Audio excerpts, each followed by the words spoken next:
శ్రీపాదరాజం శరణం ప్రపద్యే. అధ్యాయం 3. పళనిస్వామి దర్శనం, కురువపుర సందర్శనం. ఈ అధ్యాయం పారాయణం వల్ల నాగదోష నివారణ, సంతాన ప్రాప్తికి ఈ అధ్యాయం అవశ్య పఠనీయం. శంకరభట్టునకు పళనిస్వామి దర్శనం, కురువపుర సందర్శనం. శ్రీపాద శ్రీ వల్లభ స్మరణ మహిమ. శ్రీపాద శ్రీ వల్లభుల దయవలన నేను విచిత్రపురం నుండి బయలుదేరి తిని నా మనసు చిదంబరమునందలి పరమేశ్వరుని దర్శించుటకు ఊవిళ్ళూర్చుండెను. 3 రోజులు ప్రయాణము ఆనందకరముగా జరిగెను. నాకు అయోచితముగా భోజనము లభించుండెను. 4వ దినమున ఒక గ్రామమునందు ఒక బ్రాహ్మణ గృహద్వారము నిలబడి భిక్ష యాచించి తిని లోపల నుండి మహారౌద్రాకారంతో గృహ యజమాని భార్య వచ్చి అన్నము లేదు సున్నము లేదు అని కసురుకొనెను. నేను గృహం బయటనే కొంతసేపు వేచి ఉంటిని. గృహ యజమాని బయటకు వచ్చి, అయ్యా, అతిథి అభ్యగతి సేవలకు నేను నోచుకొనలేదు. నా భార్య పరమగయ్యాళి.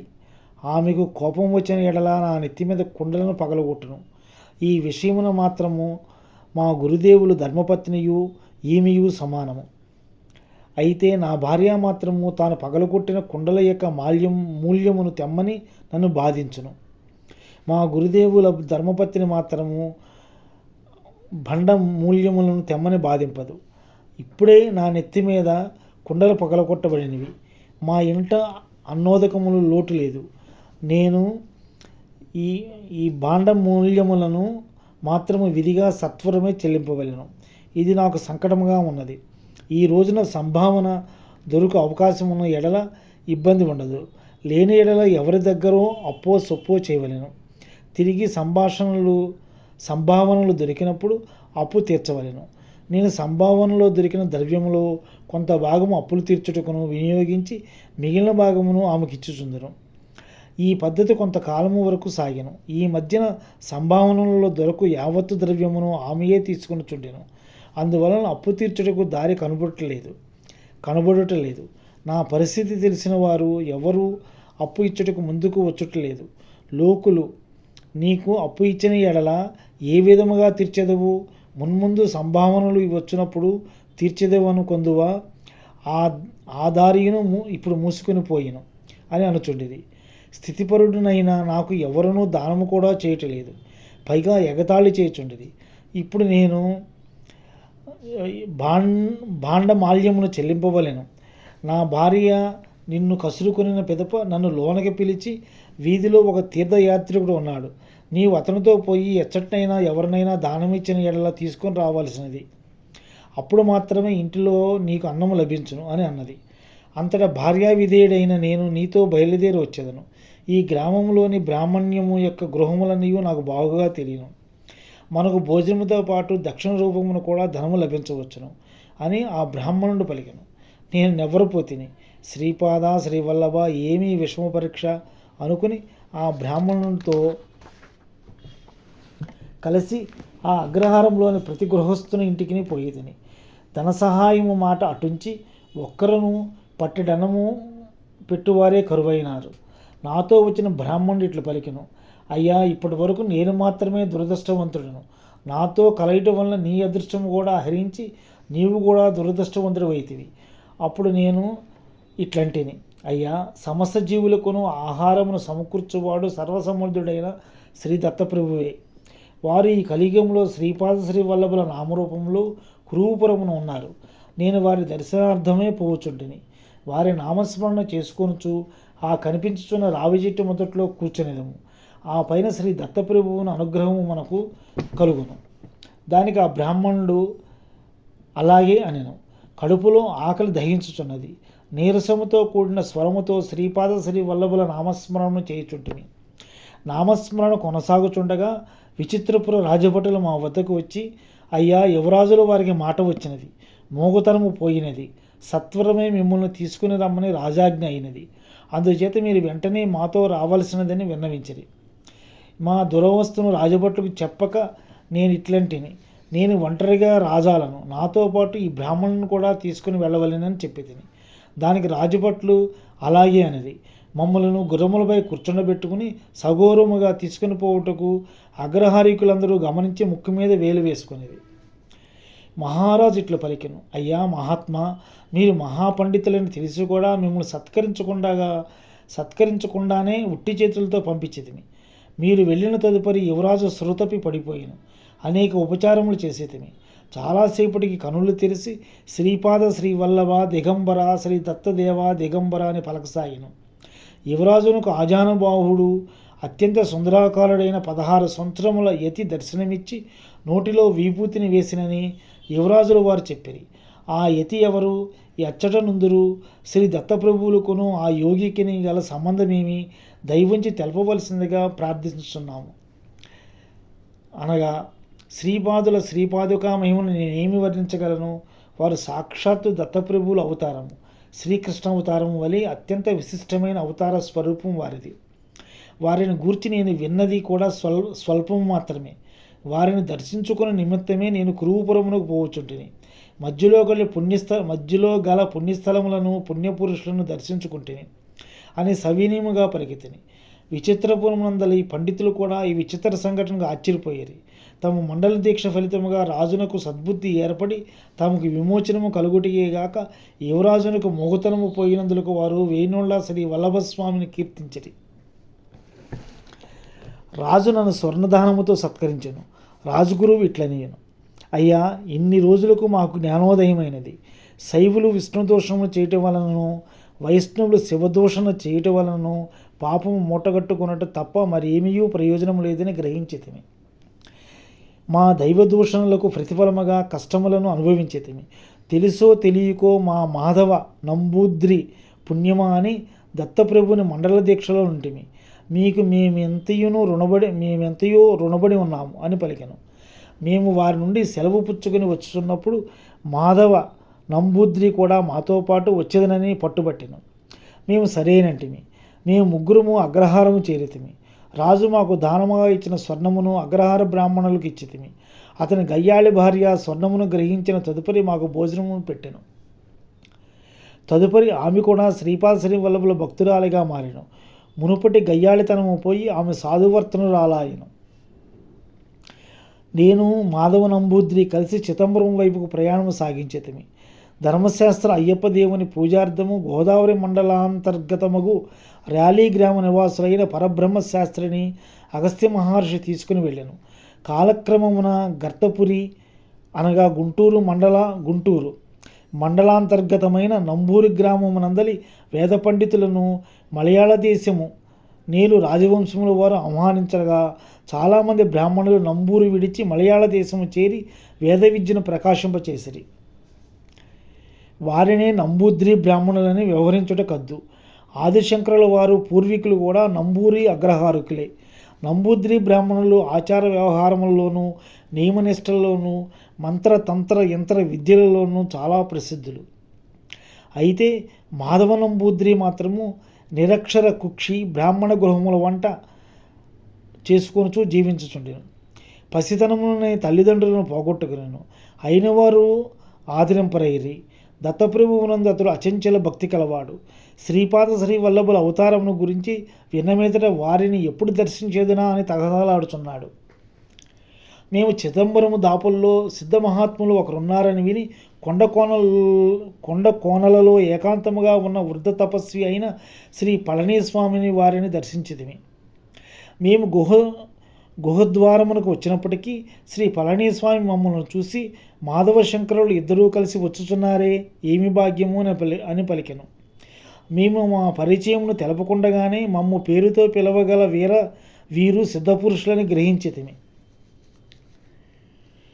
కరుణాంతరంగులైన శ్రీ స్వామి నాయన శ్రీపాద శ్రీ వల్లభుల వారి ఆజ్ఞానుసారము నేను దేహమును త్యజించి వేరొక యవ్వనవంతమైన దేహంలోనికి ప్రవేశించు సమయం ఆసన్నమైనది. ప్రస్తుతం ఈ శరీరం యొక్క వయసు 300 సంవత్సరములు. శిథిలమైన ఈ దేహమును త్యజించి నూతన శరీరంలో మరొక 300 సంవత్సరములు ఉండవలనని శ్రీపాదుల వారి ఆజ్ఞ. జీవన్ముక్తులైన వారు జనన మరణ రూప సృష్టి క్రమమును దాటిన వారు కూడా శ్రీపాదుల వారు తిరిగి రమ్మని ఆజ్ఞాపించిన వచ్చి తీరవలసినదే. సమస్త సృష్టిని నడిపించు మహాసంకల్పమే శ్రీపాద శ్రీ వల్లభ రూపమున అవతరించినది. వారి అవతరణము ఉన్నతములైన సూక్ష్మలోకములలో ఎల్లప్పుడూ జరుగుతూనే ఉండను. నరరూపధారయై వచ్చుట సకృత్తు వారిది యోగ సంపూర్ణ అవతారము. వారి అంశావతారములు ఎల్లప్పుడూ ఈ భూమి మీద భక్త రక్షణార్థం అవతరించునే ఉండను. నాయనా శంకర, నీవు విచిత్రపురమున కాణాద మహర్షి గురించి వారి కణ సిద్ధాంతమును గురించి వచించితివే, కాస్త వివరింపుము అని పలికిరి. కాణాద మహర్షి కణ సిద్ధాంతం. స్వామి, నన్ను క్షమింపుడు. కాణాద మహర్షి గురించి వారి కణ సిద్ధాంతం గురించి నాకు తెలిసినది బహుస్వల్పము. నేను వచించినది కూడా అప్రయత్నముగా నా నోట పలికించబడినది. స్వామికి తెలియని విషయం కాదు అని అంటేని. కరుణాస్వరూపులైన శ్రీ పళనిస్వామి ఇట్లు వచించిరి. సమస్త సృష్టిని కూడా పరమములైన అణువులచే నిర్మింపబడినది. అటువంటి పరమాణువుల కంటే కూడా సూక్ష్మమైన కణముల ఉనికి వలన విద్యుల్లతలు ఉద్భవించును. సూర్యుని చుట్టూ గ్రహములు వివిధ కక్షల్లో పరిభ్రమించు రీతిన స్థూలమైన ఈ సూక్ష్మ కణములు కూడా తమ కేంద్ర బిందువులను అనుసరించి మహావేగములతో తమ తమ కక్షల్లో పరిభ్రమించుచుండును. ఇటువంటి సూక్ష్మ కణముల కంటేనూ సూక్ష్మమైన స్థితిలో ప్రాణుల యొక్క సమస్త భావోద్వేగముల స్పందనలు ఉండును. స్పందనశీలమైన ఈ జగత్తులో ఏదీ స్థిరముగా ఉండజాలదు. చంచలత్వమే దీని స్వభావము. క్షణక్షణము మార్పులు చెందుటయే దీని స్వభావము. ఈ స్పందనల కంటేనూ కూడా సూక్ష్మస్థితిలో దత్తప్రభులు వారు చైతన్యం ఉండును. వారి అనుగ్రహము పొందుటకు ఎంత సులభ సాధ్యమో అంత కష్టసాధ్యము కూడా. ప్రతి కణమును అనంత భాగములుగా విభజిస్తూ పోయిన ఎడల ఒక్కొక్క కణభాగము శూన్య సమానమగుచుండును. అనంతములైన మహాశూన్యముల సంయోగ ఫలితమే ఈ చరాచర సృష్టి పదార్థము. సృష్టి అయినట్లే పూర్తిగా దీనికి భిన్నమైన వ్యతిరేక పదార్థము కూడా ఉండును. ఇవి రెండునూ కలిసినప్పుడు వ్యతిరేక పదార్థము నశించును. పదార్థము తన గుణగణములను మార్పు చేసుకొనును. అర్చావతారములో ప్రాణప్రతిష్ఠ జరిగినప్పుడు ఆ విగ్రహమూర్తులు చైతన్యవంతముగానే ఉండి భక్తుల మనోభిష్టములను తీర్చుటకు సమర్థవంతముగా ఉండును. సర్వమంత్రములను కుండలిని ఎందే కలుగును. దాని ఎందే గాయత్రి కూడా కలిగినది. గాయత్రి మంత్రం నందు 3 పాదములు కలవని అందరూ భావింతురు. అయితే గాయత్రి మంత్రం నందలి 4వ పాదము పరోరజసి సావధోం అని ఉన్నది. చతుష్పద గాయత్రి నిర్గుణ బ్రహ్మమును సూచించుతున్నది అయి ఉన్నది. కుండలిని శక్తి 24 తత్వములో ఈ జగత్తును సృష్టి చేయను. గాయత్రి యందు కూడా 24 అక్షరములు కలవు. 24 అను సంఖ్యకు గోకులము అని కూడా పేరు కలదు. గో అనగా 2, కులము అనగా 4. బ్రహ్మస్వరూపము, మార్పులకు అతీతము కనుక 9 సంఖ్యచే సూచితము. 8 అనున్నది మహామాయాస్వరూపము. శ్రీపాద శ్రీ వల్లభులు తమకిష్టమైన వారి నుండి దో చపాతివ్ దేవ్ లక్ష్మి అని అనుచుండేవారు. జీవులందరికీ ప్రతిస్వరూపము పరబ్రహ్మమే కనుక పతిదేవ్ అనున్నది 9వ సంఖ్యను, లక్ష్మి అనున్నది 8వ సంఖ్యను, దో అనున్నది 2వ సంఖ్యను, చౌ అనున్నది 4వ సంఖ్యను సూచించున్నవి. దో చపాతి దేవ్ లక్ష్మి అనుటకు మారుగా అపభ్రంశమగు విచిత్రముగా దో చపాతి దేవ్ లక్ష్మి అని పిలుచుచు 2, 4, 9, 8 సంఖ్యలను జీవులకు గుర్తు చేయుచుండేది. గోకులమునందలి పరబ్రహ్మము పరాశక్తి శ్రీపాద శ్రీ వల్లభ రూపమునే ఉన్నవి. శ్రీకృష్ణ పరమాత్మయే శ్రీ వల్లభులని తెలియము. గాయత్రి మంత్ర స్వరూపము వారి నిర్గుణ పాదుకులని గుర్తించదము. నాయనా శంకర, స్థూల మానవ శరీరమునందు 12 రకముల భేదములు కలవు. అందరికీ అనుభవైక వైద్యముకు స్థూల శరీరము స్థూల సూర్యుని ప్రభావమునకు లోనగున్నది. ఒకదానికంటేనూ మరి ఒకటి సూక్ష్మ స్పందనలతో కూడిన శరీరములు క్రియాయోగ సాధన వలన చేకూరును. ఈ 12 భేదములతో కూడిన శరీరములు ద్వాదశాదిత్యులు ప్రభావమునకు లోనగుచుండును. అయితే శ్రీ వల్లభులు 12 ఆదిత్యుల కంటేనూ కూడా అతీతమైన వారు గనక వారి యొక్క దివ్య స్థూల శరీరము చిత్ర విచిత్రములైన దివ్య స్పందనలను కలిగి ఉండను. మానవ శరీరముతో శ్రీ పీఠికాపురమున అవతరించుటకు ముందే అనగా 108 సంవత్సరములకు ముందే శ్రీ వల్లభులు ఈ ప్రదేశములకు విచ్చేసిరి, నన్ను అనుగ్రహించిరి. అప్పుడు కురుపురమున ఏ రూపంతోనున్నారో అదే రూపముతో వారు ఇచ్చటికి విచ్చేసిరి. వారి దివ్యలీలలకు అంతమెక్కడిది? శ్రీ వల్లభులు ఇచ్చటికి విచ్చేసిన తదుపరి కొంతసేపటికి హిమాలయమునందలి మహాయోగులు బద్రీ మహాక్షేత్రంలో శ్రీ బద్రీనారాయణుని బ్రహ్మ కమలముతో పూజించిరి. ఆ బ్రహ్మ కమలములన్నీ ఇచ్చట శ్రీ చరణుల కడ పడుచుండుట గమనించి తిని వారు దేశకాలములకు అతీతులు అని వచించెను. నేను శ్రీ పళనిస్వామి వారి దివ్యవచనములతో అనిర్వచనీయమైన అనుభూతిని పొందితిమి. స్వామి బ్రహ్మకమలములు అనగానేమి అని అవి ఎచ్చట లభించును, వానిని పూజించిన శ్రీ దత్తప్రభువుకు సంప్రీతులగుదురని మీ వచనము వలన తెలియచున్నది. దయచేసి నా సందేహమును తీర్చగోరెదను అని కోరితిని. బ్రహ్మ కమలముల స్వరూపము. దానికి శ్రీ పళనిస్వామి కరుణాపూరిత దృష్టిని ప్రశ్నించుచు ఇట్లు తెలియజేసిరి. శ్రీ మహావిష్ణువు సదాశివుని బ్రహ్మ కమలములతో పూజించెను. శ్రీ మహావిష్ణువు యొక్క నాభి కమలముగా చెప్పబడినది కూడా బ్రహ్మ కమలమే. కమలములతో శ్రీ దత్తుని అర్చించిన అహీక ముష్మిక ఐశ్వర్యము సిద్ధించును. దివ్యలోకమందలి బ్రహ్మ కమలములకు ప్రతిగా ఈ భూమండలమునందలి హిమాలయముల యందు ఈ బ్రహ్మ కమలములు కాననగును. సుమారు 12,000 అడుగుల ఎత్తులో హిమాలయముల యందు సంవత్సరమునకు ఒకే ఒకసారి మాత్రమే ఇది పుష్పించును. నాయన, అర్ధరాత్రి సమయమునందు మాత్రమే ఇది వికసించుట మరి ఒక విచిత్రము. ఇది వికాసము చెందినప్పుడు అద్భుతమైన పరిమళము ఆ ప్రాంతమంతయు నిండిపోవును. హిమాలయములందరి సాధకులైన మహాత్ములందరూ ఈ అద్భుత దర్శనమునకు రోజులు తరబడి నెలలు తరబడి నిరీక్షించుతురు. శరత్కాలము నుండి వసంతకాలం వరకు ఇది హిమంలో కూరుకుపోయి ఉండను. చైత్రమాస ప్రారంభంలో ఇది హిమము నుండి బయటపడను. గ్రీష్మకాలం అంతయు వికాస ప్రక్రియ జరుగుచుండను. అమరనాథనందలి అమరేశ్వర హిమలింగ దర్శనముగు శ్రావణ శుద్ధ పూర్ణిమా ప్రాంతమునందు అర్ధరాత్రి సమయమునందు ఇది పూర్ణ వికాసము చెందును. నాయన శంకర, సాధకులు మహాతపస్సులు సిద్ధపురుషులు కోసం మాత్రమే కేవలం హిమాలయములందు మాత్రమే ఈ అద్భుత లీల ఎప్పటికీ జరుగుతూనే ఉండును. బ్రహ్మకమలము యొక్క దర్శనము వలన సమస్త పాపములు నశించును. యోగ విఘ్నములు అంతరించును. ఇది సద్య ఫలితము నిచ్చు అద్భుత లీల కావున యోగులు తపస్సులు వారి వారి మార్గములలో ఎంతో ఉన్నతిని పొందేదరు. ఇది వికసించిన తదుపరి విధిరీత్యా ఎవరికి దర్శన భాగ్యం ఉన్నదో వారికి ఆ దర్శన భాగ్యం కలిగిన తదుపరి బ్రహ్మకమలము అంతర్ధానమగును. నాయనా శంకర, నేను 10 దిన దీక్షతో తపస్సమాధి ఉండదలిచితిని.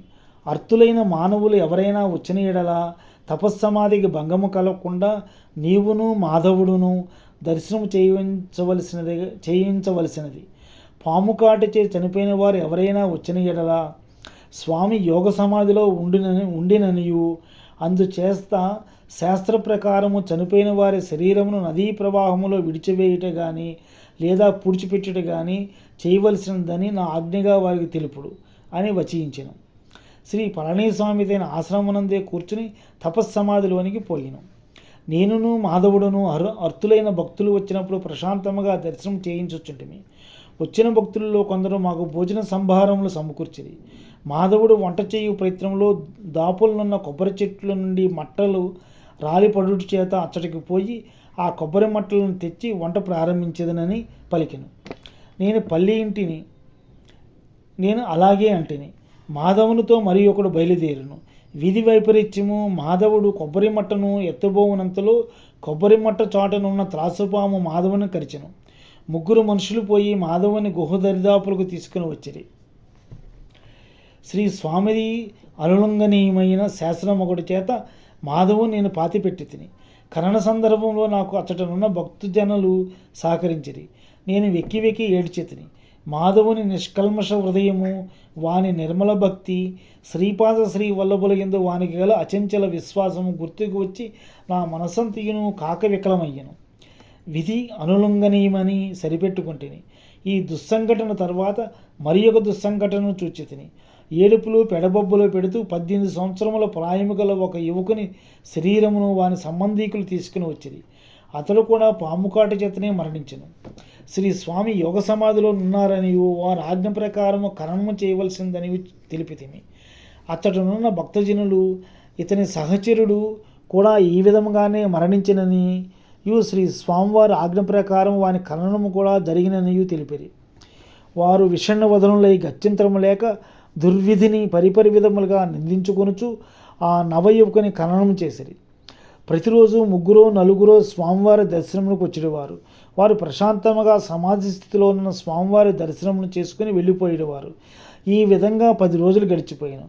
11వ రోజున శ్రీ పళనిస్వామిలో చైతన్యము రాసాగిను. బ్రహ్మీ ముహూర్తము సమయమున శ్రీ స్వామి చైతన్యస్థులై మాధవ అని పిలిచెను. నేను వెక్కి వెక్కి ఏడ్చుచూ జరిగిందంతా వివరించేదని. అప్పుడు స్వామి నన్ను ఓదార్చి యోగ దృష్టిని నా వైపు ప్రసరింపచేసెను. ఆ యోగ దృష్టికి నా వెనుబాములో ఏదో సంచలనము కలిగి భరించరాని బాధ కలగసాగిను. శ్రీ స్వామి తిరిగి ప్రసన్న దృష్టితో నా వైపు చూసిరి. నా బాధ మటుమాయమయ్యను. నాయన, మాధవునకు శ్రీ వల్లభుల దర్శన ప్రాప్తి స్థూల శరీరముతో లేదు. వాని సూక్ష్మ శరీరము ఈ 10 రోజుల నుండి కురుపురములోనున్న శ్రీచరణుల సన్నిధిలో ఉన్నది. ఏది ఏమైనను వాని కోరిక తీరెను. శ్రీ వల్లభుల లీలలు అనూహ్యములు, కాలకర్మ కారణ రహస్యములు, ఎవరునూ గ్రహింపజాలరు. అది శ్రీపాదుల వారికి మాత్రమే సాధ్యము. మాధవుని స్థూల శరీరములోనికి ప్రవేశింపచేయవలసిన బాధ్యతను శ్రీపాదుల వారు నాకు అప్పగించరి. మనము ఆ పనిని సత్వరమే నెరవేర్చవలెను అని శ్రీ పళనిస్వామి సెలవిచ్చిరి. నాకు ఇంతకు ముందు ఉన్న విచారమంతయు క్షణములో మాయమయ్యను. మాధవుడు పునర్జీవితుడు అవుట కంటే నాకు కావలసింది ఏమున్నది? మాధవుని పాతిపెట్టిన చోటకి వచ్చితిమి. శవం బయటకు తీయబడినది. నాకు సహాయకులుగా మరిద్దరు ఉండిరి. స్వామి మమ్మలను దక్షిణ దిక్కుగా నున్న తాటి చెట్టు గుంపు వద్దకు పోయి మాధవుని కరిచిన ఓ నాగరాజమా, శ్రీపాద శ్రీ వల్లభుల ఆజ్ఞ ప్రకారము నీవు శ్రీ పళనిస్వామి సన్నిధికి రావాల్సిందని ఆజ్ఞాపించడమైనది అని చెప్పమన్నా మేము ఆ విధముగానే చేసేదిని. శ్రీ పళనిస్వామి తన కౌపీనము నుండి 4 చిన్న చిన్న గవ్వలను తీసెను. వాటిని శవం యొక్క 4 దిక్కుల వద్ద ఉంచిరి. అవి కొంతసేపటికి కొద్దిపాటి ఎత్తునకు ఎగిరినవి. ఆ పెదవ రివ్వుమని ధ్వని చేయుచు ఆకాశంలోనికి 4 దిక్కుల్లోనికి పోయినవి. మరి కొంతసేపటికి బుసలు కొట్టుచూ వచ్చుచున్న నాగుపామును చూచితిమి. అది ఉత్తర దిక్కు నుండి వచ్చుచుండెను. ఆ పాము చాలా అసహనముగా ఉండెను. శ్రీ పళనిస్వామి యొక్క 4 చిన్న గవ్వలు దాని పడగ మీద గుచ్చున్నట్లుగా అంటుకొని పోయి ఉండెను. శ్రీ పళనిస్వామి ఆ పామును మాధవుని శరీరము నుండి విషమును తీసివేయమని చెప్పెను. పాము ఎచ్చట కరిచినదో అచ్చటి నుండియే విషము గ్రహింపబడిను. శ్రీ పళనిస్వామి శ్రీపాద శ్రీ వల్లభ నామమును స్మరిస్తూ ఆ పాముపై మంత్రోదకములు చల్లిరి. ఆ పాము శ్రీ పళనిస్వామి పాదములను ముద్దు పెట్టుకుని శ్రీ స్వామికి 3 ప్రదక్షిణలు చేసి ప్రశాంతముగా నిష్క్రమించెను. దత్తభక్తులకు అన్నము పెట్టుట వలన కలుగు ఫలము. శ్రీ పళనిస్వామి ఈ విధంగా సెలవిచ్చరి. ఈ పాము గత జన్మమునందు ఒక స్త్రీ. ఆమె వృద్ధురాలయ్యను.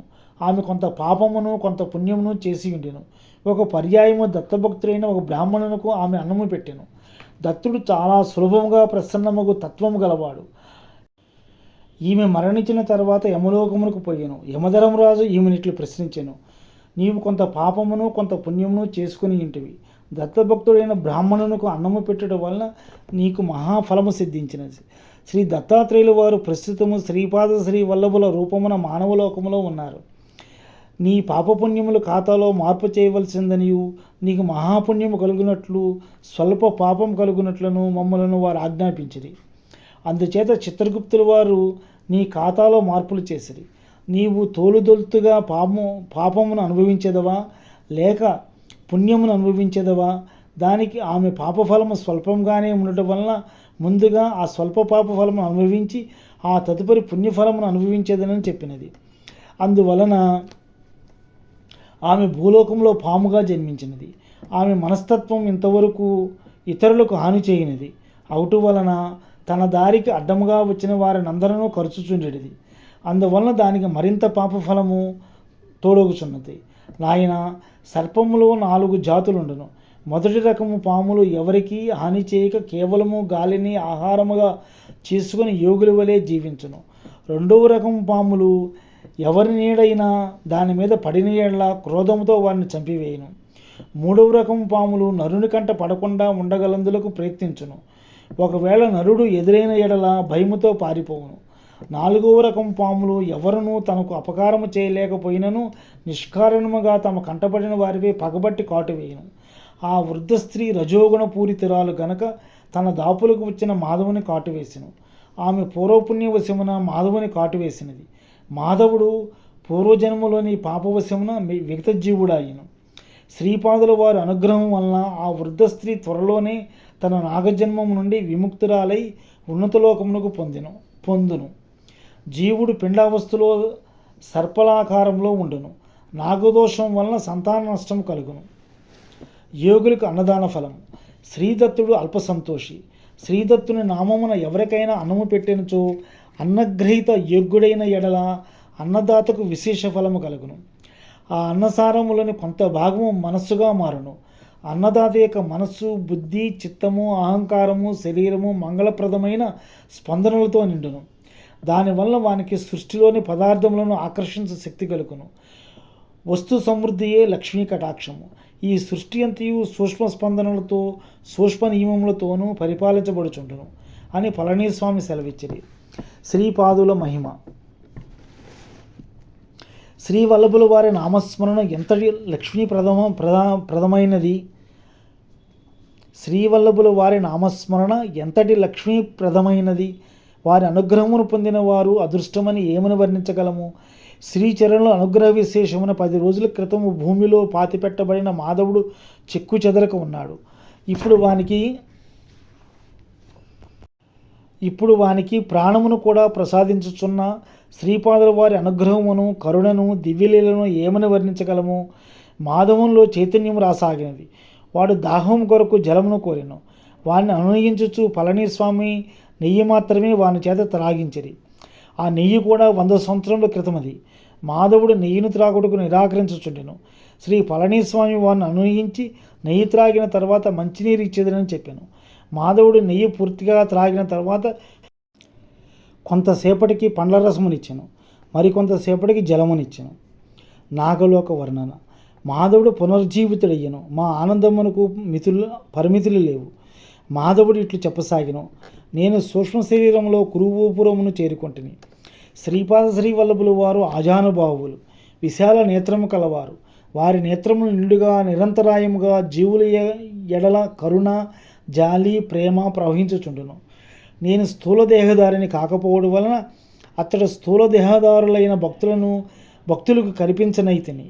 శ్రీవల్లభులు కురుపురములోని ఆ దీవి మధ్య భాగమునకు పొమ్మని ఆజ్ఞాపించిరి. నేను శ్రీ వల్లభుల నామస్మరణ చేసుకొనుచు ఆ దీవి యొక్క మధ్య భాగం నుండి లోతులోనికి పోయి తిని భూమి యొక్క లోతుల్లో భూకేంద్రం వద్ద అనేక ప్రసాదములు ఉన్నట్లు కనుగొంటిని. అది పాతాళ లోకమని తెలుసుకుంటుని. స్థూలముగా చూచువారికి అచ్చట స్థూల రూప పదార్థములు మాత్రమే గోచరించును. నావలే సూక్ష్మ శరీరంలో పోవు వారికి అచ్చట సూక్ష్మరూపమైన లోకము గోచరించును. అచ్చటనున్న నాగజాతి వారు కామరూపధారులు. వారు కోరిన రూపమును ధరించుటకు శక్తి కలిగిన వారు. వారు సాధారణముగా నాగరూపంలోనే సంచరించుటకు ఇష్టపడువారు. అచ్చట నేను అనేక మహాసర్పములను చూచితిని. కొన్ని సర్పములకు వేలకు వేలు పడగలున్నవి. పడగల యందు మణులున్నవి. వాటి నుండి కాంతి ప్రసారము జరుగుచున్నది. కొన్ని నాగులు యోగనిద్రలోనున్నట్లు పడగలు విప్పి మౌనముద్రలోనున్నవి. ఆశ్చర్యము! అందులో ఒక మహాసర్పం ఉండెను. ఆ సర్పమునకు వేలకు వేలు పడగలుండెను. ఆ మహాసర్పంపై శ్రీపాద శ్రీ